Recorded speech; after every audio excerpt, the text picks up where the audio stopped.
If you see the personal finance, it's all about how you manage your money, where you invest, how you invest, when you invest, and how you grow your wealth. So this is a very broad topic, and even if we spend a couple of days, it will not be enough. Today we got about 1 hours, and I will try to provide you some of the glimpses of the personal finance which will be helpful to you. And as needed, I am available for any in-person session depending on your interest, so that I can help you, guide you in this investment journey. Okay. So I am Chandrakant Turare. I am a founder of Smart Investment. This is an initiative to create awareness about the finance. I also act as a stock market coach and a financial advisor. I am also visiting faculty to some of the colleges and also consultant for companies. Okay. So when it comes to the happy life, आपको पता है happy life के लिए दो चीज़ मूल मंत्र है। एक है हेल्थ, जिसके लिए आप सब लोग काम कर रहे हैं, आप अपना समय दे रहे हैं, और दूसरा है वेल्थ, जिसके लिए मैं काम करता हूँ। और हेल्थ और वेल्थ जब दोनों साथ में चलते हैं तो ज़िंदगी के जो बेस्ट डिसीजंस है, हैप्पी मोमेंट्स आते हैं। तो इसीलिए हमें दोनों के ऊपर काम करना है। तो फाइनेंशियल फ्रीडम के बारे में लोगों के कई अलग अलग विचार है, कोई परसेप्शन है। तो किसी को लगता है कि फाइनेंशियल फ्रीडम जो हमें अच्छा जॉब मिल गया है, सैलरी मिल गया, तो that is the financial freedom, but that is not, I mean to some extent I will say. But आप फाइनेंशियल फ्रीडम में आपके पास इतना पैसा है कि आप कोई भी चीज़ खरीद सकते, लेकिन उसमें भी लिमिटेशंस है। Okay, so but you have to support your self. आपके पास कोई डेट नहीं है, आप अपना लाइफ एंजॉय करते हैं, आप अपने जो पैशंस है उसको एंजॉय करते हैं, सारा कुछ है, इसलिए फाइनेंशियल फ्रीडम कहते हैं। So this is the broad definition of the financial freedom. और फाइनेंशियल फ्रीडम एंजॉय करने के लिए हमें वेल्थ क्रिएट करना होगा। तो वेल्थ क्रिएट कैसे करेंगे, इसके बारे में आज हम चर्चा करेंगे। मुझे पता है कि आपके कई सारे क्वेश्चंस होंगे। I want to take your questions at the end of the sessions. हम फ्लो में जितना हो सके उतना कवर अप करेंगे, और बाकी के क्वेश्चंस आप eight the end of the session cover up करेंगे। ओके, या हमारे पास इन्वेस्टमेंट के काफ़ी अपॉर्चुनिटीज़ है। कुछ साल पहले आप देखेंगे, 15-20 साल पहले लोग सब कुछ इन्वेस्ट करते थे फिक्स डिपॉजिट में, या जो पोस्टल स्कीम्स होती थे इंश्योरेंस में, वो ज़माना अभी नहीं रहा है। अगर उसी तरीके से हम चलेंगे तो हमारी ग्रोथ नहीं होगी। In fact will be losing the money, क्योंकि हमारा इन्वेस्टमेंट ऐसा होना चाहिए कि जो इन्फ्लेशन को बीट कर सके। अभी इन्फ्लेशन चल रहा है 7%, और आपको फिक्स डिपॉजिट पे मिल रहे हैं 6%, 7%। उसका कोई ये नहीं, दिखने के लिए लगता है कि हमें इंटरेस्ट मिल रहा है, लेकिन ऐसा कुछ नहीं है। तो हमें ऐसे एवेन्यूज़ को जाना चाहिए जहाँ पर हमारा जो ग्रोथ है इन्फ्लेशन से ज़्यादा हो और अच्छा रिटर्न मिले। जैसे कि कुछ अपॉर्चुनिटी जिसके बारे में अभी बात करने वाला हूँ, जैसे स्टॉक मार्केट्स है, म्यूचुअल फंड्स है, रियल इस्टेट्स, या गोल्ड्स के बारे में, बॉन्ड्स है, क्रिप्टोज के बारे में। ये आपको सारी चीज़ें अवेयरनेस के लिए मैं बता रहा हूँ। ऐसा आई एम नॉट रिकमेंडिंग कि you should invest into this and this, but for a general awareness I am talking about all this investment. Okay, या तो जब भी हम इन्वेस्टमेंट करते हैं तो हमें कई सारी चीज़ों का ध्यान रखना चाहिए। सबसे पहले कि हमारा इन्वेस्टमेंट का गोल क्या होता है। कोई भी इन्वेस्टमेंट अगर गोल लिंक रहता है तो हमें इसका रिजल्ट्स अच्छे आते हैं। नहीं तो अदरवाइज हम पैसे डाल रहे हैं, लेकिन क्यों डाल रहे हैं, कैसे डाल रहे हैं। तो अगर हमारे पास कोई पर्पज़ रहता है तो definitely it work. Purpose could be anything, like one day everybody has to retire. Okay, some of you might be in the 40s or 30s, but that day is not far away when you have to get out of your corporate life and live your personal life. Okay, दूसरा है आपका investment horizon. आप कितना साल के लिए पैसा रख रहे हैं, कितना साल के लिए इन्वेस्ट कर रहे हैं, उसके मुताबिक कई सारे फैक्टर्स इसको इन्फ्लुएंस करेंगे। अगर कोई चाहता है कि मुझे इन्वेस्टमेंट सिर्फ 2-3 महीने के चाहिए, so why do you go for mutual fund? You can put the money in the bank. अगर आपका इन्वेस्टमेंट लेट से 5 साल का है, 10 साल तक है, तो हो सकता है आप स्टॉक मार्केट में रहेंगे, हो सकता है आप म्यूचुअल फंड में रहेंगे, और कई सारे हैं। तीसरा है कि रिस्क एपेटाइट, क्योंकि कोई भी इन्वेस्टमेंट विदाउट रिस्क आता नहीं है। आपको भी पता है कि there is no such thing in the world which is a risk free. Okay, even bank में भी रिस्क होता है। ओके, तो आपकी रिस्क एपेटाइट कैसे, कुछ लोग रिस्क एवर्स होते हैं। Risk averse means they don't want to take, they want अच्छे रिटर्न चाहिए लेकिन उनको रिस्क नहीं लेना है। ये पॉसिबल नहीं है। Risk and return goes hand in hand. तो आपको इसका मतलब ये नहीं कि आप ऐसा रिस्क लेंगे तो सब कुछ गलत हो जाएगा, ऐसा नहीं है। सिर्फ these are some of the financial indicators we have to find. Okay, आपको रिटर्न ऑन इन्वेस्टमेंट कितना चाहिए ये भी आपको पता होना चाहिए। मुझे 6% चाहिए तो just go to the bank. Okay, अगर आपको 15% 20% चाहिए तो हो सकता है आप म्यूचुअल फंड में जाए। अगर आपको उससे भी ज़्यादा चाहिए तो आप एक प्रोफेशनल ट्रेडर बन के आप स्टॉक मार्केट में फ्यूचर ऑप्शन, कई सारे ऑप्शंस है। ओके, ये भी आपको, so you have to decide. ऐसा नहीं कि आपने चाहे और सब कुछ मिल गया, ऐसा बिल्कुल नहीं है। एवरीथिंग इज को रिलेटेड। और टाइमिंग, किस टाइम में आप इन्वेस्टमेंट कर रहे हैं। जैसे कि ऐसा हो गया था कोरोना के पहले, मार्केट पीक पे आया था और वहीं पे लोगों ने, कई सारे लोगों ने इन्वेस्टमेंट करना शुरू कर दिया था। मार्केट ड्रॉप, कई सारे ने लोगों ने, ऐसा कई बार होता है। So you should know what is the valuation of the market, market कब ग्रो हो रहा है, कब डाउन आ रहा। इट्स नॉट ईजी, लेकिन आप कर सकते हैं, कई हद तक कर सकते हैं। और तीसरा है सेफ्टी। आपके कैपिटल है वो वॉश आउट नहीं होना चाहिए। ऐसे कभी बैंक में भी होता है, जैसे कुछ बैंक के साथ 2-3 साल पहले हुआ था, सबका कैपिटल ही वॉश आउट हो गया था। So you have to always take care of the your capital. Especially जो लोग हैं स्टॉक मार्केट में, उनके लिए एक कॉशियस वार्निंग है मेरी कि ऐसा नहीं हो कि आपका सारा कैपिटल, और कई बार मैंने देखा कि मैं पिछले कई साल से स्टॉक मार्केट में कोच करता हूँ, कई लोगों के कैपिटल 6 महीने में गायब हो जाते हैं। So these are the thing you have to always care कि जब भी आप इन्वेस्टमेंट करते हैं तो आप ध्यान में दीजिए कि आपको क्या चाहिए, कैसा चाहिए। ऐसा नहीं है कि मुझे अच्छा सा रिटर्न भी चाहिए और रिस्क भी नहीं लेना है, इट इज़ नॉट पॉसिबल। तो ये सारे फैक्टर्स आपको ध्यान में रखना है। तो सबसे पहले चलते हैं हम रियल इस्टेट की तरफ। रियल इस्टेट में इन्वेस्टमेंट किस तरह से हम कर सकते हैं, क्या बेनिफिट्स है। ओके, तो जैसे ही 1992 में हमारी इकोनॉमी लिबरलाइज हो गई, उसके बाद फॉरेन की इन्वेस्टमेंट में आना शुरू है। और जब भी कोई इकोनॉमी लिबरलाइज होती है, जैसे अमेरिका और यूरोप है, उसके बाद लोग 2 चीज़ें में इन्वेस्टमेंट करते, एक तो प्रॉपर्टीज़ और दूसरा है गोल्ड। और हमारे साथ भी ऐसा ही हुआ, इंडिया के साथ भी ऐसा हो गया। 1992 से लेकर 2015 तक stock market was in boom, real estate was in boom. Okay, तो जिन्होंने भी, जैसे कि हमारे सोसाइटी में भी जिन्होंने 10 लाख का फ्लैट लिया 2005 में, वो 1 करोड़ के ऊपर चला गया। So these are the thing you experience. अगर आप जनरल भी देखेंगे तो रियल इस्टेट में 2015 तक अच्छा लोगों ने कमाया। उसके बाद 2015 से 2022 तक थोड़ा स्लैग रहा। अभी ये मार्केट थोड़ा ऊपर जा रहा है। और आप देखेंगे इसमें भी एनुअल रिटर्न्स, अगर लॉन्ग टर्म के एनुअल रिटर्न्स देखते हैं तो करीब 10-12% आते रहते हैं। आपको अदर बेनिफिट्स भी है। अगर आप होम लोन ले रहे हैं तो उसके ऊपर आपको 2 लाख तक का जो टैक्स डिडक्शन मिल जाए on the basis of interest. अभी कैपिटल गेन रिसेंट बजट में चेंज हो गया, पहले वो 20% था विथ इंडेक्सेशन, अभी ये 12.5% आ गया विदाउट इंडेक्सेशन। दोनों के प्लस माइनस पॉइंट्स है, बट इज़ गुड। 12.5% आपको कैपिटल गेन देना पड़ेगा। ओके, अभी सवाल उठता है कि हम जब हाउस लेते हैं तो रेंट पे देना अच्छा है या होम लोन, कई सारे, तो that is a debating topic.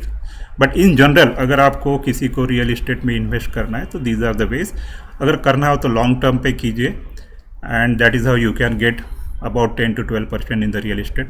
Real estate के अपने अलग चैलेंजेस है, ओके, क्योंकि आपका पैसा लिक्विड नहीं रहता है, आपको टाइम लगता है। जब भी आपको पैसा चाहिए तो इतने जल्दी मिलता नहीं है। Okay, but that is a individual choice. दूसरा आता है गोल्ड। ओके, तो love story between the gold and woman is very well known कि they love the gold, they like the gold.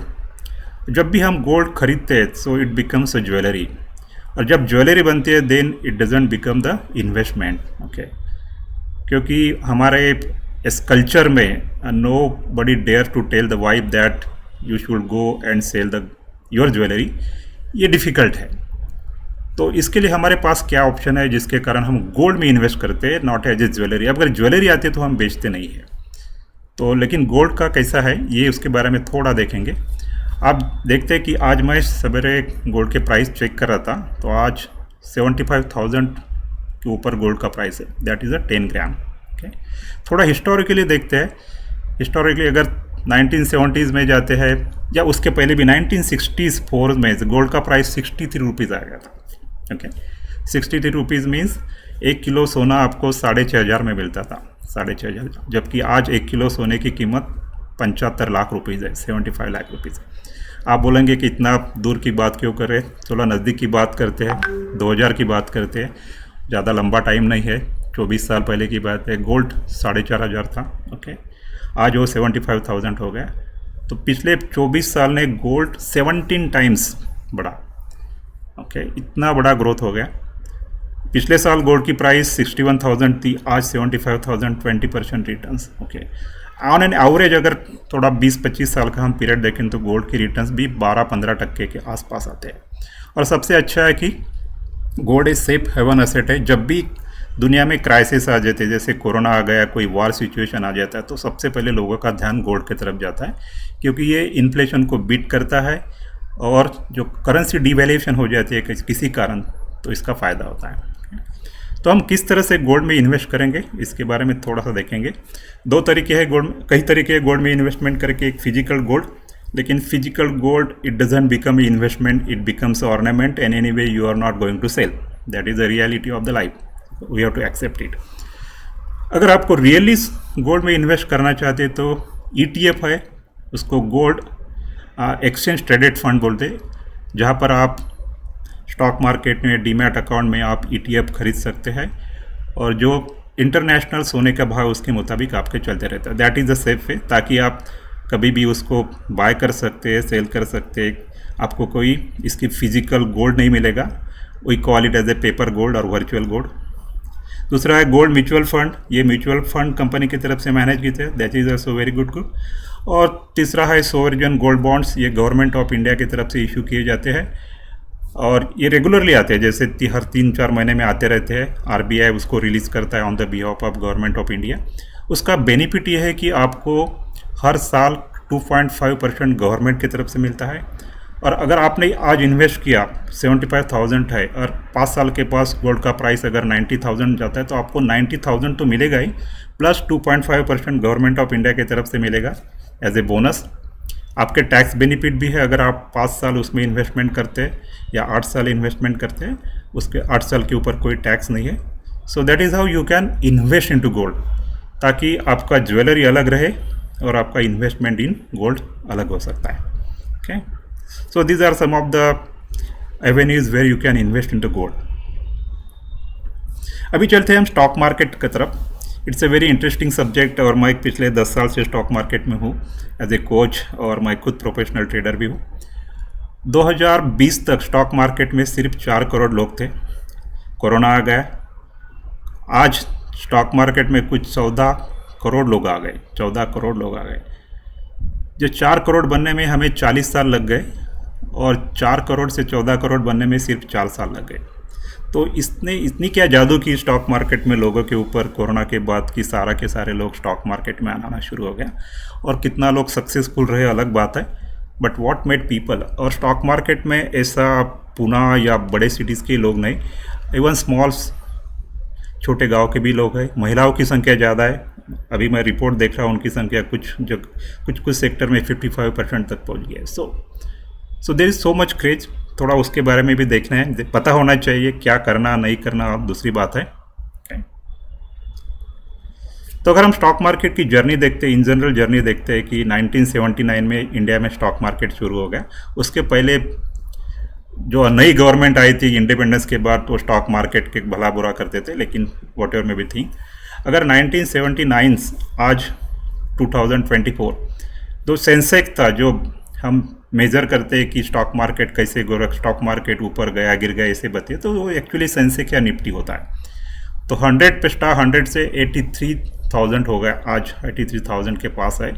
इसका मतलब है सेंसेक्स में अगर पिछले 45 ईयर्स में 8,300 टाइम्स इतना गुना बढ़ोतरी हो गई। अगर हम इन्वेस्टमेंट की बात करते हैं, अगर हम 10,000 रुपये 1979 सोने में इन्वेस्ट करते तो हमें कुछ 2,68,000 मिलते थे। सॉरी, बैंक डिपॉजिट में। गोल्ड में रखते थे ज़्यादा से ज़्यादा 4 लाख, और उस समय किसी ने स्टॉक मार्केट में पैसा रखते थे लॉन्ग टर्म के लिए तो उसका 45 लाख रुपीज़ हो जाता। तो that is for the 1917 to 19, आज तो उससे ज़्यादा हो गया। तो जिस तरह से हमारी कंट्री है ग्रो हो रही है, today India is the fastest growing economy, okay. और अभी ये हमारा गोल्डन पीरियड है, अगले 20 साल 25 साल इंडिया के है, और इसमें कोई नहीं रोक सकता। पहले 1960s में जापान शुरू हो गया, फिर अमेरिका यूरोप आ गया, that is the India term. और जहाँ तक ग्रोथ का सवाल है, स्टॉक मार्केट का सवाल है, even at this rate stock market can grow up to 2 lakhs in the next 6 to 7 years। और ये हो रहा है, ऐसा नहीं कि पिछले 5 साल में वो दुगना हर दुगना होता ही रहा है, ओके। और आगे भी इससे ज़्यादा स्पीड से हो सकता है, जैसे India is going to make the 3rd largest economy, okay. तो कई सारे इसके पहलू है जिसको हमें समझना चाहिए। स्टॉक मार्केट में अगर कोई लॉन्ग टर्म इन्वेस्टमेंट करता है तो अच्छी अच्छी कंपनी जैसे इन्फोसिस है, टाटा है, बजाज फिनसर्व, पिछले हफ्ते उसका IPO आया, रिजल्ट भी आ गया। जिनको भी लगा है उन्होंने कुछ दिन में 2-3 दिन में 100%, 120% प्रॉफिट भी कमा दिया। Those people who are lucky to get it, okay. Bajaj housing finance का था। अच्छे कंपनी जो HDFC, रिलायंस, इन्फोसिस के स्टोरी के बारे में पता होगा आपको कि एक्चुअली इन्फोसिस की स्थापना पुणे में हुई थी, बाद में वो बेंगलोर चले गए। 1993 में उसका IPO आया था, तब प्राइस 100 रुपीज़ थी। उसके बाद कई बार वो स्प्लिट हो गया, बोनस शेयर मिल गए। अगर किसी ने भी, आप नहीं लेकिन आपके पिताजी ने अगर उसमें सिर्फ 1 लाख रुपए डालते तो आज इसकी नेटवर्थ 20 करोड़ होती। मुझे नहीं लगता कि आपको किसी जॉब करने की ज़रूरत पड़ती। मुझे नहीं लगता कि आप ये सेशन भी अटेंड करते, हो सकता है आप कोई फेवरेट टूरिस्ट डेस्टिनेशन में अपना लाइफ एंजॉय करते हैं। लेकिन सवाल ये उठता है कि तब किसी ने बताया नहीं। लेकिन जिन जिन लोगों ने उस समय 1990s में स्टॉक मार्केट से इन्वेस्ट करते थे, आज वो करोड़पति है, उनका लाइफ अलग ही है, ओके। इसका मतलब ये नहीं कि आगे भी ऐसे मौके आते रहेंगे। सो that is the nature of the stock market, okay. तो स्टॉक मार्केट में अलग अलग प्रकार के लोग होते हैं। मैक्सिमम लोग लॉस करने की भी अलग कारण है, ओके। तो जो हम ट्रेडर की जर्नी देखते हैं, जैसे स्टार्ट होती है, नोवाइस ट्रेडर वो तो लॉस ही करता रहता है, हमेशा लॉस करता रहता है। बाद में वो सीखने लगेगा तो थोड़ा सा सम प्रॉफिट सम लॉस चलते रहेंगे।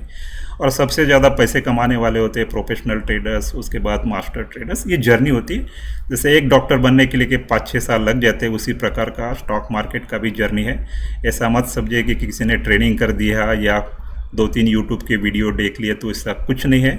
आपको 4-5 साल की अच्छी मेहनत है, ओके। आज के ज़माने में, पहले थोड़ा अलग था इन द सेंस कि लॉन्ग टर्म इन्वेस्टमेंट थे, टेक्नोलॉजी नहीं थी, लोगों के पास इंटरनेट नहीं थी। लेकिन आज जिस तरह से लोग स्टॉक मार्केट में बिहेव करते, that is very different. But yes, it's possible, people are making the careers, those especially technologies like me, and there are many, I am training many people from the ITs to become a professional traders. Yeah, it's a journey, okay, yeah. तो stock market सबके बस की बात नहीं, तो इसके लिए हमारे पास क्या ऑप्शन है? उसके लिए हमारे पास ऑप्शन है mutual fund, okay. Mutual fund में हमारा पैसा म्यूचुअल फंड कंपनी मैनेज करती है। दे आर एक्सपर्ट पीपल, उनको पता है कब पैसा मार्केट में डालना है, कब निकालना है, कहाँ पैसा डालना है, सारी चीज़ें उनको पता होती है। और म्यूचुअल फंड जैसे कि आप देखते हैं कि उसमें काफ़ी फ्लेक्सिबिलिटीज़ है। फ्लेक्सिबिलिटी सी कि जब चाहे आप पैसा डाल सकते हैं, कभी भी निकाल सकते हैं, वैसा कोई रेस्ट्रिक्शन नहीं है। और कई हद तक सेफ है क्योंकि your money is manage by the professional like ICICI, HDFC, कई सारे फंड्स हाउसेस हैं।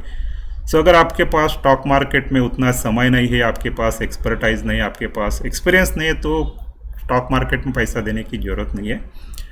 और अगर लॉन्ग टर्म में पैसा बनाना है तो म्यूचुअल फंड के माध्यम से आप स्टॉक मार्केट में जा सकते हैं। And then I have many examples who had made lot of money, okay, through the mutual funds. तो रिसेंटली आपने एक इंटरेस्टिंग ऐड देखी होंगी, जस्ट मे बी 20 सेकंड की ऐड होंगी। I like this ad, so I will just run it, okay.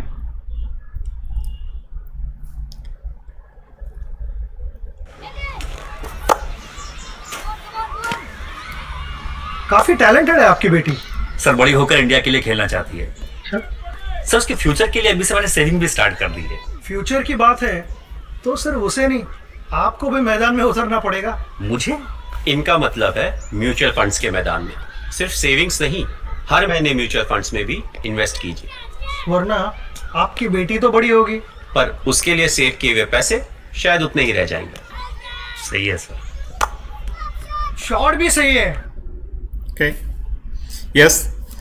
So every month almost 22,000 crore अभी mutual fund में आ रहे हैं।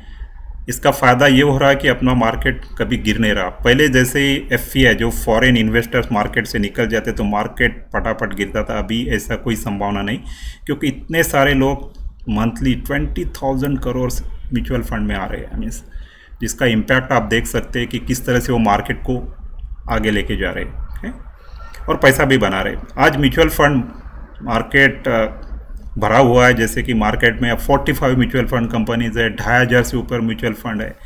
तो कौन सा म्यूचुअल फंड लेना चाहिए, कैसा लेना चाहिए, काफ़ी कन्फ्यूजन है। लोग अपने आप ट्राई करते रहते हैं, एक आधी साल ट्राई करते हैं और बाद में फिर दूसरे की सलाह लेते। That is a different story.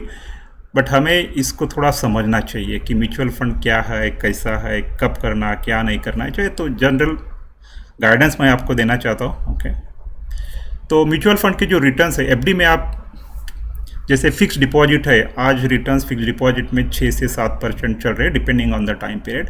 ये फिक्स रिटर्न्स होते हैं, उसमें कोई वेरिएबल नहीं होते। लेकिन जबकि म्यूचुअल फंड के रिटर्न्स है आपके वेरिएबल रिटर्न्स होते हैं। It is subject to the market. Market means कभी मार्केट ऊपर जाता है, कभी नीचे जाता है। लेकिन जब हम 3-4 साल की बात करते हैं तो then definitely it gives a good returns. हो सकता है किसी साल 30%, 40% रिटर्न दिए हो सकता है किसी साल 20 साल, हो सकता है एक आधे साल माइनस में भी रिटर्न्स आ जाते हैं। लेकिन ओवरऑल अगर 3-4 साल का पीरियड पकड़ते तो this gives a very positive returns. हमें ये भी देखना है कि हमारा पैसा कितना साल में दुगना होता है। एक थंब रूल है फाइनेंस में जिसका नाम है 72 रूल ऑफ 72। जैसे कि आपके फिक्स डिपॉजिट में इंटरेस्ट रहता है वो 7% होता है।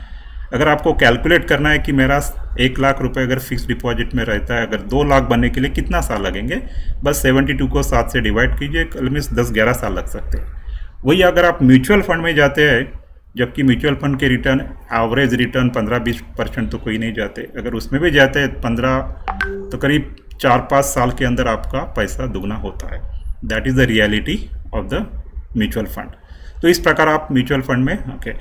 और म्यूचुअल फंड में जब भी आप इन्वेस्टमेंट करते हैं तो 1 साल का रिटर्न मत देखिए, क्योंकि पिछले साल सभी म्यूचुअल फंड ने अच्छे रिटर्न दिए हैं। जो हम बोलते हैं कि गधे भी घोड़े बन गए, तो ये ऐसा हो गया कि हर एक 40%, 30% एक साल में, जिन्होंने भी एक साल में म्यूचुअल फंड में 1 साल के पहले इन्वेस्टमेंट किए होते तो 30-40 रिटर्न बहुत ऑब्वियस। हम उसको कंसीडर नहीं करते क्योंकि that is not going to happen every year. 10 साल में 1-2 बार ऐसे होते हैं। जब भी आप इन्वेस्टमेंट करेंगे, जब ऐड देखेंगे तो ads are sometimes very lucrative. वो सब कुछ दिखाते नहीं, उसके अंदर काफ़ी कुछ होता है। लेकिन as a investor you should know कि 3 साल में कितना रिटर्न दिया, 5 साल में कितना रिटर्न। तो इससे हमें एक अच्छा परफॉर्मेंस पता चलता है कि कंपनी का परफॉर्मेंस कैसा रहा। जैसे कि मैं एक यहाँ पर एग्जांपल देख रहा हूँ, पराग पारेख फ्लेक्सी कैप फंड 5 साल का पीरियड है, लेकिन उसका एवरेज एनुअलाइज रिटर्न 26% है। मीन्स हर साल वो 26% हो सकता है। एक साल 40% है, हो सकता है एक साल 10%, लेकिन 5 साल का अगर एवरेज एनुअलाइज रिटर्न देखेंगे, हर साल का रिटर्न 26% आता है। जैसे मल्टी एसेट फंड है, उसका भी रिटर्न्स ऑलमोस्ट 20-25% आते हैं। इतने अच्छे फंड है जिनके 5 साल के रिटर्न्स आपको पता है। आगे भी अच्छे रिटर्न्स रहने की काफ़ी संभावना है कि जिस तरह से मार्केट ग्रो हो रहा है, वी होप कि अगर 20-25% रिटर्न लाना कोई बड़ी बात नहीं रहेंगी म्यूचुअल फंड के। और विदाउट एनी हेडेक, आपको कुछ देखना नहीं, आपको कुछ करना नहीं। आप म्यूचुअल फंड कंपनी के पास पैसा दे दो, आप जब चाहे विद इन द 2 डेज आप पैसा उससे मांग सकते हैं। कभी भी किसी को अपने अकाउंट में अपने आप पैसा आ जाता है। So these are some of the basics you to follow when it comes to the investment into mutual fund. Okay, तो म्यूचुअल फंड के कई प्रकार से, जैसे आपके जानकारी के लिए मैं हाई लेवल पे बता रहा हूँ। जैसे कि डेट फंड मीन्स आपका पैसा गवर्नमेंट सिक्योरिटीज़, गवर्नमेंट बॉन्ड्स है, कॉर्पोरेट बॉन्ड्स में रहेगा, डिबेंचर्स में जाता है, जहाँ पर रिटर्न्स थोड़े कम होते हैं, रिस्क भी कम होती है। इक्विटी मीन्स इससे शेयर मार्केट, आपका ऑलमोस्ट 70-80% पैसा शेयर मार्केट में लगता है, उसमें रिटर्न भी अच्छे, थोड़ी रिस्क रहती है। हाइब्रिड दोनों का मिक्सअप हो जाता है तो रिस्क बैलेंस कर देते हैं आपको। सॉल्यूशन मीन्स जैसे कोई स्पेसिफिक एरिया रहता है, जैसे कि फार्मा सेक्टर्स, कोरोना के बाद फार्मा सेक्टर इतना भागा अराउंड दैट टाइम्स, उसके रिटर्न्स काफ़ी बन गए। अभी इंफ्रास्ट्रक्चर्स है, कंजम्पशन है, ईवी है, इलेक्ट्रिकल व्हीकल्स, उसके रिलेटेड जो फंड्स उसके स्पेशलाइज फंड बोलते हैं। कुछ फंड्स है, टैक्स सेविंग फंड भी है, लेकिन आज गवर्नमेंट ने पिछले एक साल से टैक्स हटा दिया है। आई मीन टैक्स का कोई बेनिफिट इन द सेंस को नया रीजन में आता है तो कोई उसका टैक्स का बेनिफिट नहीं मिलता है, तो उसको कोई वैल्यू नहीं रहेगी। तो ये हाई लेवल के अगर आपके टाइप्स देखेंगे, कैटेगरीज टाइप देखेंगे, तो जैसे ही जितने म्यूचुअल फंड कंपनी अपना अपना अलग अलग प्रोडक्ट बनाते रहते हैं, लेकिन अगर हाई लेवल पे देखेंगे तो ये अलग अलग टाइप्स है। Large cap, mid cap, small cap. जो कंपनीज होती है स्टॉक मार्केट में, जो टॉप 100 कंपनीज, उसको हम लार्ज कैप बोलते हैं। उनका जो कैपिटलाइजेशन है, जैसे कि उनका शेयर प्राइस है, टोटल नंबर ऑफ शेयर्स, उसके बेसिस पे एक कैप बनता है, कैपिटलाइजेशन। तो ये जो लार्ज कैप फंड्स कंपनी होती है, बड़ी स्ट्रांग कंपनी होती है, फाइनेंशियली स्ट्रांग होती है, ये उसमें चढ़ाव उतार कम होते हैं और कंसिस्टेंट रिटर्न देते हैं। दूसरे मिड कैप जो 100 to 150 जो कंपनीज होती है उसको मिड कैप बोलते हैं। और स्मॉल कैप, ये कंपनीज रिटर्न्स काफ़ी अच्छे होते हैं। अगर पिछले 5 साल में रिटर्न देखेंगे कोई भी small cap company, small cap funds के, तो रिटर्न ऑलमोस्ट 30% पर एनम आ रहे हैं, लेकिन उसमें चढ़ा उतार ज़्यादा हो सकते हैं, थोड़ी रिस्क होती है। इसका मतलब ये नहीं कि हम उसमें इन्वेस्टमेंट नहीं करेंगे, उसके भी इन्वेस्टमेंट के कुछ रूल्स होते हैं। जैसे कि अगर आप 1 लाख का इन्वेस्टमेंट म्यूचुअल फंड में करें तो 5 to 10% हम स्मॉल कैप में जा सकते हैं, जाकि हमें रिटर्न्स अच्छे बने। मल्टी कैप, ये सारा का मिक्स मल्टी कैप करते हैं। फ्लेक्सी कैप, उसमें भी कुछ अलग रूल्स आ जाते हैं, लेकिन ये सब मिक्सअप हो जाता है। मल्टी एसेट, इसमें आप डेट में भी इन्वेस्टमेंट करेंगे, गोल्ड में भी करेंगे, तो रिस्क काफ़ी अच्छी मैनेज हो जाती है। थीमेटिक, जैसे मैंने बताया कि जो स्पेसिफिक सेक्टर के होते हैं, फार्मा सेक्टर से आपका, या इलेक्ट्रिकल्स व्हीकल्स है, या ऑटोमोबाइल सेक्टर्स है। Debt funds, hybrid fund, again debt and अच्छा। लिक्विड फंड में आप कभी भी पैसा डाल सकते हैं, निकाल सकते हैं। जैसे कि आपको शॉर्ट टर्म के पैसा बैंक में रखेंगे, सेविंग में, तो आपको कितना % रिटर्न, हार्डली वो 3-4% के ऊपर रिटर्न नहीं देते। लेकिन लिक्विड फंड में आपको 5 to 6% रिटर्न मिलते हैं, और आप एक दिन के लिए भी इसमें भी पैसा रख सकते हैं। आज डालो कल निकालो, ऐसा भी कर सकते। दीज आर ओवरनाइट फंड्स, और उसके जो रिटर्न्स है 5 to 6% आते हैं। So that way you can manage your mutual funds. कई सारे, जैसे आपके नीड्स के मुताबिक आप अपना फंड्स चूज कर सकते हैं। अभी हम चलते हैं कि म्यूचुअल फंड में इन्वेस्टमेंट कैसे करना है। म्यूचुअल फंड इन्वेस्टमेंट में इन्वेस्ट करने के कई तरीके हैं। सबसे अच्छा तरीका है SIP, that is called the systematic investment plan, जो हर महीने में आपके बैंक अकाउंट से स्पेसिफिक अमाउंट्स अपने आप चली जाती है और आपका फंड ग्रो होता है। That is called systematic. इसमें भी आप जब चाहे उसको बंद कर सकते हैं। ऐसा नहीं है कि आज ने कोई उसमें रेस्ट्रिक्शन नहीं है, आज लगाए तो कल भी लगा सकते हैं, या कई साल 20-25 साल चलने देते हैं। उसके ऊपर है स्टेप अप। तो अगर मान लीजिए आपने 10,000 के SIP स्टार्ट किए, तो आपकी सैलरीज भी बढ़ती है, तो हर साल आप 10% उसके ऊपर स्टेप अप अपने आप होता जाएगा। इस साल 10,000 है, आप 10% के उसका 11,000 हो जाएगा, ताकि आपके सैलरी के साथ आपका इन्वेस्टमेंट भी ग्रो होना चाहिए। That is step up. Lump sum, अगर आपको कोई बोनस मिलता है, कोई ज़्यादा पैसा मिलता है, और आपको इमीडिएट 1-2 लाख इन्वेस्ट करना है एक साथ, SIP के माध्यम से नहीं, तो आप वो भी कर सकते हैं। और तीसरा जो और एक इम्पॉर्टेंट है सिस्टमैटिक ट्रांसफर प्लान। उसको क्या बोलते हैं कि मार्केट ऊपर नीचे होता है। जो स्टॉक मार्केट को जानते हैं उनको पता है कि स्टॉक मार्केट कभी 200 पॉइंट्स ऊपर जाता है, कभी 300 पॉइंट नीचे जाता है। इसको मैनेज करने के लिए सिस्टमैटिक ट्रांसफर प्लान है। जो हम लिक्विड फंड में पैसा रखते हैं, वहाँ से हर वीक में या हर महीने में कुछ पैसा अपने आप आपके फंड में इन्वेस्ट होता है, so that you can average out. तो ये सारी चीज़ें हैं, इसको हमें पता होना चाहिए कि कौन सा वे हमें काम करने वाला है। और पैसा हम कैसे निकाल सकते हैं। पैसा निकालने के लिए आपके जो बैंक अकाउंट है वो लिंक रहता है हमेशा। आपके पैसे कहीं नहीं जाते पहले जैसा, अगर कुछ नहीं होने वाला है। अगर आपको मान लीजिए किसी के पास 10 लाख का फंड है, अगर आपको पैसे की ज़रूरत है तो 10 लाख भी एक साथ निकाल सकते हैं। आज आपने ऑर्डर दिया तो हो सकता 2 दिन के अंदर आपके बैंक में पैसे आ जाते हैं। पार्शियल भी रिडम्पशन कर सकते हैं। 10 लाख के बजाय मुझे ज़रूरत पड़ी 4 लाख की, तो 4 लाख निकाल सकता है। और एक इम्पॉर्टेंट रिडम्पशन पॉइंट है SWP, सिस्टमैटिक विड्रॉल प्लान। जो लोग रिटायरमेंट ले रहे हैं, अर्ली रिटायरमेंट ले लिया और उनको हर महीने में पैसे की आवश्यकता होता है, जैसे SIP का एग्जैक्टली अपोजिट SWP होता है। सिस्टमैटिक विड्रॉल प्लान आप शुरू कर सकते हैं। कई लोग ऐसा करते हैं, जो लोग maybe who are retired, उनके लिए बहुत ही अच्छी है कि एक प्रकार की एक सैलरी जैसा आपका एक काम करता है और आपका फंड भी ग्रो होता है। That is called the SWP। या तो म्यूचुअल फंड में सबसे मैजिक चीज़ क्या है, that is called the power of compounding. जो आपने स्कूल्स कॉलेज में ये सारी चीज़ें सीखी है, और इवन आइंस्टाइन का भी कहना है compound interest is the eighth wonder of the world. ये किस तरह से काम करता है फाइनेंस में, मैं कुछ एग्जाम्पल के थ्रू आपको बताऊंगा। एक फेमस रूल है स्टॉक मार्केट में, उसको बोलते हैं 15-15-15। इसका मतलब है आप 15,000 रुपये का SIP करेंगे। SIP मीन्स हर मंथ का रहता है SIP। 15 साल के लिए करेंगे और एनुअल रिटर्न्स रहेगा 15%। तो शुरू के 5 साल में देखेंगे, अगर आप 5 साल की बात करते तो 5 साल में आपका इन्वेस्टमेंट 9 लाख रुपए हो जाएगा। 15,000 रुपये पर मंथ जा रहे 5 साल में, लेकिन आपका जो टोटल कॉर्पस इंक्लूडिंग जो प्रॉफिट करके 13 लाख हो जाएगा। तो आपको जो बेनिफिट्स मिलने वाला है सिर्फ 4.5 लाख का। जैसे ही हम 15वें साल में जाते हैं, आपका जो टोटल इन्वेस्टमेंट 27 लाख हो जाएंगे 15,000 के हिसाब से, 15,000 रुपये मंथ के हिसाब से, और आपका जो टोटल कॉर्पस हो जाएगा 1 करोड़। इसका मतलब है 74 करोड़। और उसके 5 साल आगे जाएंगे, आपका जो इन्वेस्टमेंट 36 लाख, आपका जो कॉर्पस है 2.28 करोड़, तो अराउंड 2 करोड़ का आपका बेनिफिट्स है। तो कंपाउंडिंग का रूल है कि शुरू में जो ग्रोथ कम होती है और जैसे जैसे आप आगे चलते जाते तो ऑलमोस्ट काफ़ी गुना बढ़ता है, that is growing exponentially. So that is the biggest benefits of the compounding, okay, जिसके साथ हमारा पैसा भी ग्रो होता है। ओके, ये स्टोरी है मिस अर्ली एंड लेट लतीफ़ की, कि दोनों कॉलेज में एक साथ पढ़ते थे, दोनों ने एक ही कंपनी ज्वाइन किया, दोनों को इन्वेस्टमेंट के एडवाइस मिले थे, लेकिन एज यूजुअल जैसे कि आप देखते हैं कि कुछ लेट लतीफ़ होते हैं, वो ध्यान में नहीं देते या डिसिप्लिन नहीं होते, उनको कुछ पड़ी नहीं रहती। मिस अर्ली ने at the age of 25 investment शुरू किया, जस्ट 10,000 रुपीज़ पर मंथ।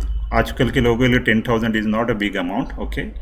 अगर सी इन्वेस्ट टिल रिटायरमेंट, तो how much money she can get at the age of 60, it is about 5.5 crore, at that also at a minimal rate. मैं 12% ही rate पकड़ रहा हूँ, अगर ये 15% हो सकता है तो करीब डेफिनेटली 8-9 करोड़ पे चले जाएंगे if you are investing. I mean that is a huge, okay, power of compounding, okay. दूसरी तरफ मिस्टर लतीफ़ क्या करते हैं, उनको 45 ईयर्स में जाग आती है कि नहीं अभी कुछ इन्वेस्टमेंट करना चाहिए, कभी तक ध्यान नहीं दिया था 45 ईयर्स में, और उन्होंने SIP बढ़ा दिया। अभी 10,000 के बजाय उन्होंने 25,000 की SIP शुरू कर दिया, जो मिस अर्ली से 25,000 की। लेकिन उनके पास समय था सिर्फ 15 साल, और उनको मिलेंगे सिर्फ 1.2 करोड़। तो इन्वेस्टमेंट में पैसे की बजाय आपको टाइमिंग की ज़्यादा ज़रूरत होती है। एक डिसिप्लिन वे से जितना जल्दी आप इन्वेस्टमेंट करेंगे, those who are the parents and though childrens are getting job, I will suggest कि they should start this as early as possible. जैसे 22-25 में अगर इन्वेस्टमेंट करते थे, they can I mean stay very free till the retirement, okay. तो ये बात ध्यान में देखिए कि अगर किसी को लगता है कि मैं लेट ज्वाइन करूँगा तो ये होता नहीं है। सो this is a very discipline way. आपका इन्वेस्टमेंट कम हुआ तो चलेगा, लेकिन इन्वेस्टमेंट के लिए टाइम चाहिए बिकॉज ऑफ कंपाउंडिंग। कंपाउंडिंग का जो इफेक्ट है वो आखिरी में ज़्यादा मिल जाता है। जिनके पास टाइम नहीं है, इनका ग्रो नहीं होने वाला है, okay. So this is a very discipline area, okay. तो हम इन्वेस्टमेंट में कई सारे के प्रोडक्ट्स है। एक अच्छा सा प्रोडक्ट ICICI का, ICICI is one of the top mutual fund company है, उसमें से आते हैं, वेरी गुड फंड हाउस। तो उनका एक कंसेप्ट है फ्रीडम SIP। फ्रीडम SIP किस तरह से काम करता है, जैसे कि you want freedom from, okay, always for travel, world wide आपको ट्रैवल करना है, आपको पैशन फॉलो करना है, आपको जब चाहे तब रिटायर करना है। और आजकल देखेंगे लोग जल्दी रिटायर ले रहे हैं और and they want to pursue their passion, okay. मैंने भी वही किया, at the age of 50 I got early retirement, then start my own business, okay. और कई सारी चीज़ें जो आपको, जिसके लिए आपको फ्रीडम चाहिए, ओके। ये किस तरह से काम करता है, सबसे पहले आप अपना पैसा सेव करेंगे सैलरी से, हो सकता है 10% और 20% इन्वेस्ट करेंगे, और बाद में जब पीरियड एंड हो जाता है उनका, तो हमें इन कैश करना है, ओके। किस तरह से उनके कैलकुलेशंस है, SIP पहला शुरू हो जाएगा, बाद में जब आप रिटायर होंगे तो SW के माध्यम से आप पैसा इन कैश कर सकते हैं, okay. So these are some of the calculations from the ICICI and this work, okay. मान लीजिए आपने 10,000 का SIP स्टार्ट किया, अगर 8 साल आप SIP स्टार्ट करते हैं तो आपको SWP मान लीजिए 40 ईयर्स ऑफ और 50 में आप रिटायरमेंट लेते तो आपको ज़्यादा नहीं मिलेगा, 10,000 रुपीज़ पर मंथ मिलेगा। But if somebody is investing at the age of 30, आप में से कई लोग होंगे एट द एज ऑफ 30 होंगे यहाँ पर, सिर्फ 10,000 रुपये मंथली SIP स्टार्ट करते और by the time you retire after 30-60 में रिटायर होंगे, you will be getting regularly 1,20,000 as a salary type मिलना शुरू हो जाएंगे और आपका जो फंड है उतना ही रहने वाला है, फंड्स की कोई ये नहीं कमी होती है। सो this is the power. I means अगर आपका खुद का रिटायरमेंट भी प्लान करना है थ्रू SIP के माध्यम से, SW के माध्यम से कर सकते हैं, ताकि आपको जो मिनिमम अमाउंट अभी स्टार्ट करते तो आपको आगे जाके कई सारा एज ए SW के माध्यम से एज ए सैलरी जैसा मिल सकता है। Okay, so these are some of the calculation, standard calculation, they are publishing it, okay, and guaranteeing it. Okay, तो इससे ज़्यादा ही रहेगा, लेकिन they are very, I mean to say they are playing safe. तो हो सकता है रिटर्न ज़्यादा मिले, लेकिन जो कैलकुलेशन करते हैं जो सेबी के रूल के मुताबिक, उसके हिसाब से आपको इतना मिल सकता है। Okay, so again this is the power of compounding जो हम म्यूचुअल फंड के माध्यम से कर सकते हैं। अभी म्यूचुअल फंड में पोर्टफोलियो कैसा मैनेज करना है कि म्यूचुअल फंड में जब भी हम इन्वेस्टमेंट करते हैं तो लोगों को लगता है कि इस फंड में ज़्यादा रिटर्न दे रहा है। मैंने कई लोगों को देखा है कि शुरू में आते हैं तो मिड कैप फंड में डालेंगे, स्मॉल कैप फंड में डालेंगे, 1-2 साल में प्रूव भी करेंगे कि मुझे रिटर्न देखो 30% मिल रहा है। That's very wrong. ओके, क्योंकि कोई भी फाइनेंशियल मार्केट में आपका पर्पस, सबसे पहले पर्पस प्रॉफिट नहीं होना चाहिए, आपका रिस्क मैनेजमेंट होना चाहिए। और ये रिस्क ये शॉर्ट टर्म में पता नहीं चलता, जब लॉन्ग टर्म में चलते तो रिस्क का पता चल जाता है। तो हमें आपका प्रॉफिट भी होना चाहिए, रीजनेबल प्रॉफिट होना चाहिए। We do not want very high profit, हमकी रिस्क भी मैनेज होना चाहिए। इसका एक ही तरीका है कि आपका जो पोर्टफोलियो थोड़ा डाइवर्सिफाइड होना चाहिए। अगर हम स्टॉक मार्केट की बात करते तो स्टॉक मार्केट में आपके पास कम से कम 20-25 स्टॉक होना चाहिए, दैट इज़ गुड। जब म्यूचुअल फंड की बात करते हैं तो म्यूचुअल फंड में आपके कम से कम 8-10 फंड होना चाहिए। ओके, और ये फंड कैसे होना चाहिए? अच्छे रेटिंग के होने चाहिए, वेल बैलेंस होना चाहिए। मैंने कई पोर्टफोलियो को मैं इवेल्यूएट करता है, मेरे पास बड़े बड़े अकाउंट्स आते हैं इवेल्यूएशन के लिए, तो कई बार देते हैं कि द अकाउंट्स वेरी स्क्यूड रहते हैं। ऐसे भी फंड्स होते हैं कि जिनकी रेटिंग 2 है, 3 है, अच्छे कंपनी के नहीं है, टॉप कंपनी के नहीं है, रिटर्न्स में कुछ अलग अलग वेरिएशंस आ रहा है, रिस्क के कई फैक्टर्स होते हैं, रेशियोज होते हैं, वो भी वेरिएशंस आ रहे हैं। So you have to look into that perspective कि हमारा जो पोर्टफोलियो किस तरह से बैलेंस है नहीं है। नहीं तो हम एडवाइज़र बोल रहा है ऐसा और कर रहे हैं, but you should ask your advisor कि ये क्या है, कितना, कौन सा फंड है, कैसे रिटर्न्स है, 4 साल के रिटर्न, 5 साल के रिटर्न बताओ, उसका रेटिंग देखो, क्योंकि आजकल जो रेटिंग्स है क्रिसिल की तरफ से फंड के रेटिंग होते हैं। ऐसा नहीं कि कोई फंड अच्छा रिटर्न दे रहा है, मैंने ऐसे भी फंड देखे हैं कि 5 साल में भी रिटर्न्स अच्छे दे रहे हैं, लेकिन उसके रेटिंग ठीक नहीं है। इसका मतलब आगे जाके रिस्क आ सकती है, जबकि आपको पता है फिर भी आप उस फंड में इन्वेस्टेड क्यों हो। तो ये सारी चीज़ें आपको पोर्टफोलियो मैनेजमेंट के करते समय देखनी चाहिए। तो जैसे कि एक उदाहरण पे तौर पे मैंने यहाँ बताया कि अगर आपके पास 10,000 के SIP है तो कौन से फंड होना चाहिए, कितने फंड होना चाहिए। तो नॉर्मली आई रिकमेंड कि अगर 10,000 के SIP उससे 5-6 फंड होना चाहिए, हर फंड में 2,000 डालो, और अच्छे अच्छे फंड से उनके रेटिंग देख सकते हैं आपकी, जैसे पराग फ्लेक्सी कैप फंड है, 3 और 5 साल के रिटर्न देखो। मल्टी एसेट फंड देखो, निप्पॉन वैल्यू फंड जैसे लार्ज कैप फंड है, उसके भी रिटर्न 24-25% है। Balance fund, HDFC balance fund, this is the evergreen fund है, पिछले 25 साल से मार्केट में है और उस फंड ने कभी निगेटिव रिटर्न नहीं दिए, और हर साल आप देखेंगे कि एवरेज रिटर्न उसके 5 साल की देखेंगे तो 20% के ऊपर जाते हैं। ये फंड क्या करता है कि डायनामिक है, डायनामिक इन द सेंस जब मार्केट नीचे चला जाता है तो स्टॉक मार्केट में इन्वेस्ट करेंगे, जब मार्केट के वैल्यूएशन बढ़ जाते हैं मार्केट से निकल जाते हैं स्टॉक मार्केट से, तो बॉन्ड में इन्वेस्टमेंट करेंगे या गवर्नमेंट सिक्योरिटीज़ में इन्वेस्टमेंट करेंगे। सो दे आर वेरी स्मार्ट। तो अगर आई मीन्स आपने अगर कहीं इन्वेस्टमेंट करना भी रहा हो, अगर सेफ साइड में करना है तो उसके जैसा फंड नहीं है। उसके 25 साल से उसके एवरेज रिटर्न भी गए, 25 साल से कुछ 18% के ऊपर है एवरेज रिटर्न। ओके, कितना अच्छा फंड्स है, और आपको कोई डरने की बात नहीं, आपको मार्केट ऊपर जाए नीचे गए वो फंड की जिम्मेदारी है, फंड मैनेजर की जिम्मेदारी है। Okay, and these are very process oriented peoples. जो टॉप कंपनीज है, अब मैं मार्केट में बोल रहा कि 45 कंपनीज है, उसमें से टॉप कंपनीज में से एक HDFC है, ICICI है, कोटक है, निप्पॉन है, ओके। बाकी जो गवर्नमेंट ओरिएंटेड है थोड़ा उसमें काफ़ी नीचे चले जाते हैं। So you should also look into कि आपके जो फंड्स कौन से हाउस के फंड आ रहे हैं, उसके मुताबिक आप इन्वेस्टमेंट कर सकते हैं। तो इन्वेस्टमेंट का पीरियड कितना होना चाहिए? कई लोग बोलते हैं कि मुझे इन्वेस्ट करना है, लेकिन कुछ बोलते हैं कि मुझे 1 साल के करना है। इन्वेस्टमेंट का पीरियड म्यूचुअल फंड में फिक्स नहीं, चाहे आप 1 दिन के लिए भी कर सकते हैं, चाहे आप 10 साल, 15 साल, 30 साल, कोई लिमिट नहीं है। जैसे फिक्स डिपॉजिट में आपका पीरियड फिक्स होता है 3 साल या 5 साल। अगर उसको ब्रेक करते हैं तो आपको पेनाल्टी लगती है, 1% की पेनाल्टी लगती है। ओके, यहाँ पर कैसे है, कुछ म्यूचुअल फंड में अगर आप 1 साल में विड्रॉ करते हैं तो आपको करीब 1% की पेनाल्टी लगती है, जैसे एफडी जैसे है। ठीक है, लेकिन उसमें भी आपके रिटर्न्स बनते रहेंगे। लेकिन जो नॉर्मल जो रिकमेंडेड पीरियड है कोई भी म्यूचुअल फंड में 4-5 साल का होना चाहिए। होना इसलिए है कि जैसे कि किसने पिछले साल अगर इन्वेस्टमेंट किया होगा उसको अभी 40% मिल गए, यानी रियलिटी कि कई सारे फंड ने 40-45% रिटर्न दिए, लेकिन ये हम सारे शायद नहीं वाला है। हो सकता है कि एक आधी साल 20%, हो सकता है एक आधी साल -10% भी आ जाए। लेकिन 4-5 साल का हम पीरियड पकड़ दे, that is called the business cycle. Business cycle में 4-5 साल में आपका फंड हमेशा एवरेज आउट करके 20% तक ला के खड़ा कर देगा।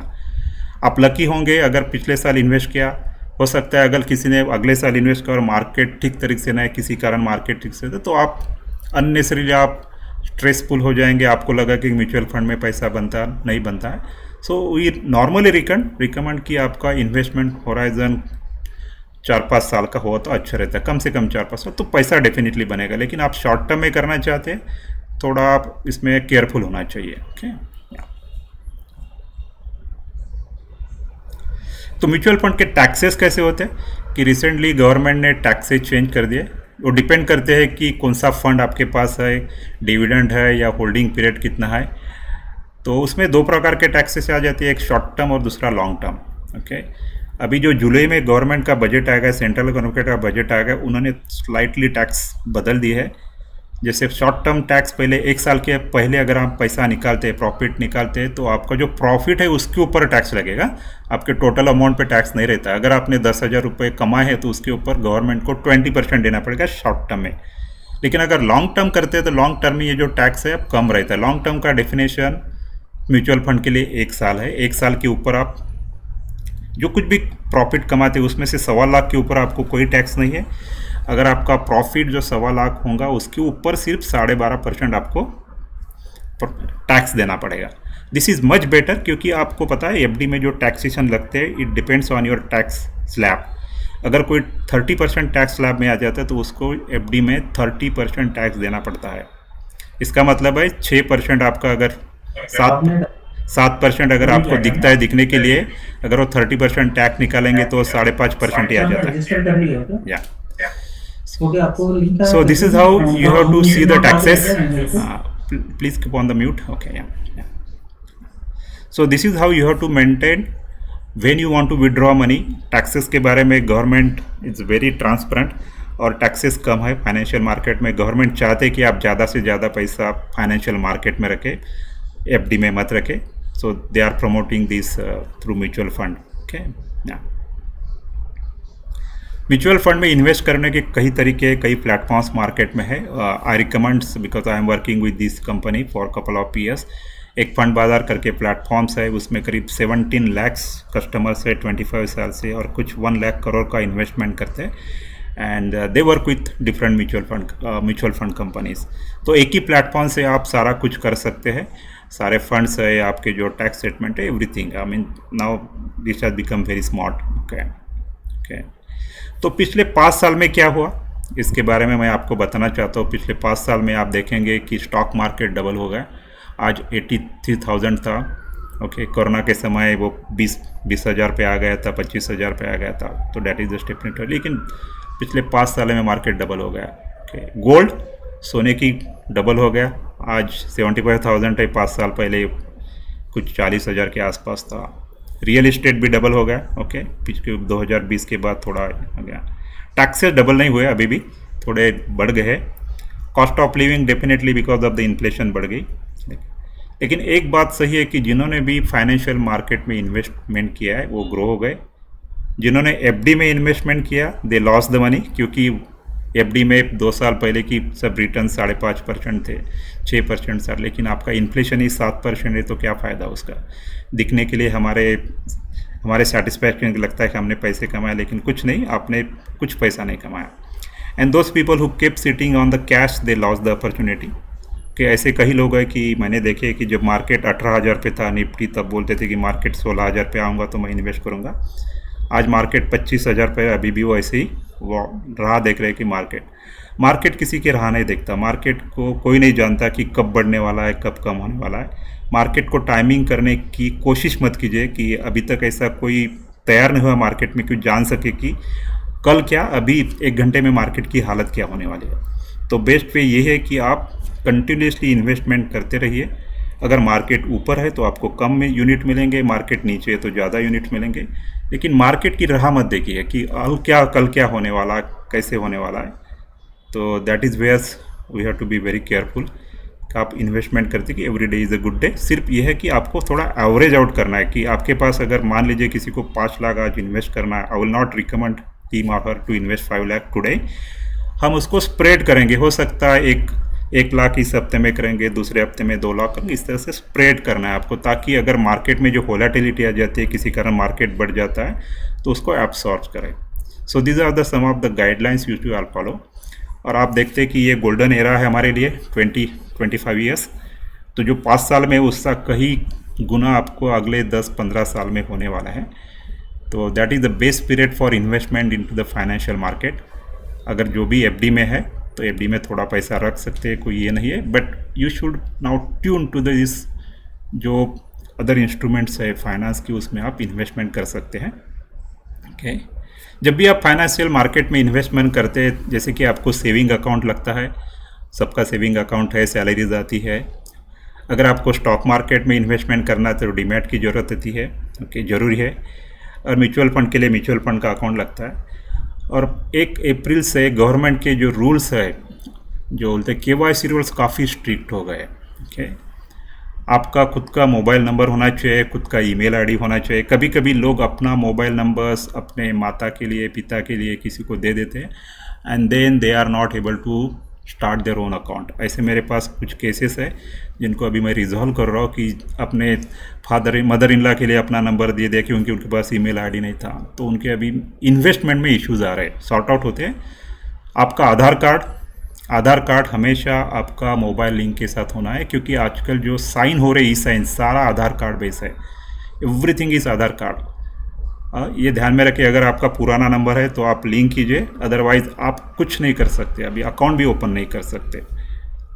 आपका जो पैन कार्ड है, पैन कार्ड कुछ लोगों के पास पुराने पैड्स कार्ड्स होंगे जो ब्लैक एंड वाइट आते थे, उसको बदल दीजिए, क्योंकि अभी आप जो डिजिटाइज प्रोसेस करते हैं उसमें पर QR कोड चाहिए। ओके और एक बात ध्यान में जाने कि आपके सारे नाम मैच होने चाहिए। अभी आर्टिफिशियल इंटेलिजेंस के माध्यम से आपके अकाउंट ओपन होते हैं और विद इन द मिनट आपका अकाउंट ओपन होता है, और आपके नाम में कुछ आगे पीछे हो गया या कुछ स्पेलिंग में एक भी मिस्टेक्स आ गई तो आप वो प्रोसेस नहीं कर सकते। आप मैनुअल में चले जाएंगे, मैनुअल में आपको सिर्फ फॉर्म भरो, साइन करो, 10-15 दिन 20 दिन कुछ भी समय लगता है।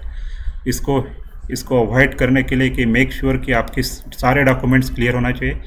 आपके पास कैंसिल चेक होना, और कैंसिल चेक के ऊपर नाम भी होना जरूरी है, क्योंकि जो वैलिडेशन के लिए जाता है तो ये ज़रूरी है।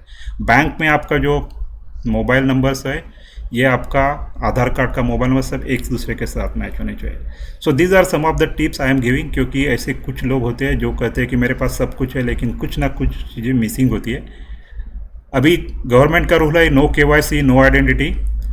कई लोग कहते हैं कि मेरे पास KYC हो गया, बैंक में गया, बैंक में डॉक्यूमेंट दिया, उन्होंने बोल दिया KYC हो गया। जब हम टेस्ट चेक करते तो उनका KYC हुआ ही नहीं रहता, क्योंकि बैंक का काम है उनके KYC की डॉक्यूमेंट कलेक्ट करना, लेकिन वो आगे जो KYC करती है वो एजेंसी अलग होती है, तो उसको बोलते हैं KRA, गवर्नमेंट रिलेटेड एजेंसीज होती है, वो उधर भेजते डॉक्यूमेंट, करते नहीं करते। तो आप अपना KYC चेक कर सकते हैं, एक साइट है CAMS KRA करके, उसमें जाके आप चेक कर सकते हैं। और आपका KYC स्टेटस वैलिडेट होना चाहिए, रजिस्टर नहीं होना चाहिए। रजिस्टर इसका मतलब है कुछ ना कुछ मिसिंग है, जैसे मोबाइल नंबर है, ईमेल आईडी मिसिंग है। जब तक ये वैलिडेट नहीं होता तब तक आप इन्वेस्टमेंट कर ही नहीं सकते, आप अकाउंट भी ओपन नहीं कर सकते। And these are some of the new rules started from the 1 April and very clear है। तो आप बैंक पे भरोसे मत रहिए, ओके मेरे पास 10% कैसे कॉन्फिडेंटली आते हैं कि बोलते कि मेरा केवाईसी सब कुछ है, जब चेक करते तो उसमें कुछ ना कुछ आ जाते। So be proactive on that side. और आपका नहीं, आप अपने जो बच्चे होंगे, बच्चे हैं या कोई भी है, उनको भी थोड़ा अवेयर कीजिए कि ये सारी चीज़ें आज मस्ट है, उसके सिवा कुछ नहीं कर सकते।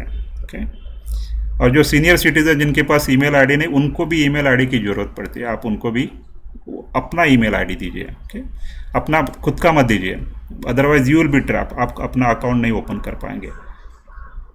ओके सो जो अगर मार्केट की बात करते हैं तो financial market is like ocean. जैसे कोई भी फील्ड हो, जैसे मेडिकल फील्ड है, फाइनेंस है, फाइनेंस प्रोडक्ट में कई सारे प्रोडक्ट्स है, एक एक प्रोडक्ट अपना अपना एक एरिया डिफाइन करता है। जैसे स्टॉक मार्केट, म्यूचुअल फंड्स है, commodities, bonds, real estate, it's like a ocean. Okay तो कभी कभी हमें बुखार आ जाता है तो हम अपनी टैबलेट ले लेते, कभी काम चल जाता है, लेकिन कई बार हम फंस जाते हैं।